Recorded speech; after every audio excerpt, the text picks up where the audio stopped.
Chapter 19 of The Science of Being Great by Wallace D. Wattles. A View of Evolution. But how shall we avoid throwing ourselves into altruistic work if we are surrounded by poverty, ignorance, suffering, and every appearance of misery, as very many people are? Those who live where the withered hand of want is thrust upon them from every side appealingly for aid must find it hard to refrain from continuous giving. Again, there are social and other irregularities, injustices done to the weak, which fire generous souls with an almost irresistible desire to set things right. We want to start a crusade. We feel that the wrongs will never be righted until we give ourselves wholly to the task. In all this, we must fall back upon the point of view. We must remember that this is not a bad world, but a good world in the process of becoming. Beyond all doubt, there was a time when there was no life upon this earth. The testimony of geology to the fact that the globe was once a bowl of burning gas and molten rock, clothed about with boiling vapors, is indisputable, and we do not know how life could have existed under such conditions. That seems impossible. Geology tells us that later on a crust formed, the globe cooled and hardened, the vapors condensed and became mist or fell in rain. The cooled surface crumbled into soil, moisture accumulated, ponds and seas were gathered together, and at last somewhere in the water or on the land appeared something that was alive. It is reasonable to suppose that this first life was in single-celled organisms, but behind these cells was the insistent urge of spirit, the great one life seeking expression.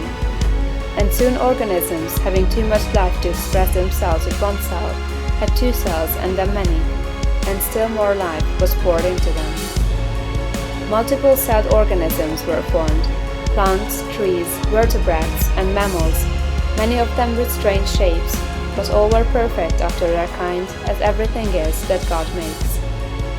No doubt there were crude and almost monstrous forms of both animal and plant life, but everything filled its purpose on its day, and it was all very good. Then another day came, the great day of the evolutionary process, a day when the morning stars sang together and the sons of God shouted for joy to behold the beginning of the end. For man, the object aimed at from the beginning, had appeared upon the scene.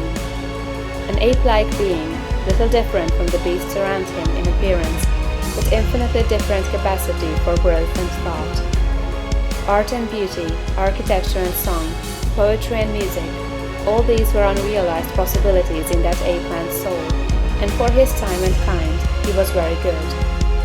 It is God that works in you to will and to do of his good pleasure, says St. Paul.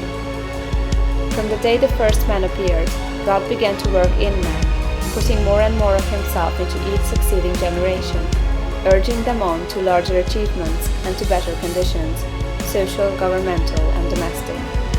Those who, looking back into ancient history, see the awful conditions which existed, the barbarities, idolatries, and sufferings, and reading about God in connection with these things, are disposed to feel that he was cruel and unjust to man, should pause and think.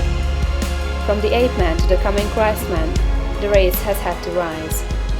And it could only be accomplished by the successive unfolding of the various powers and possibilities latent in the human brain. God desired to express himself, to live in form, and not only that, but to live in a form through which he could express himself on the highest moral and spiritual plane.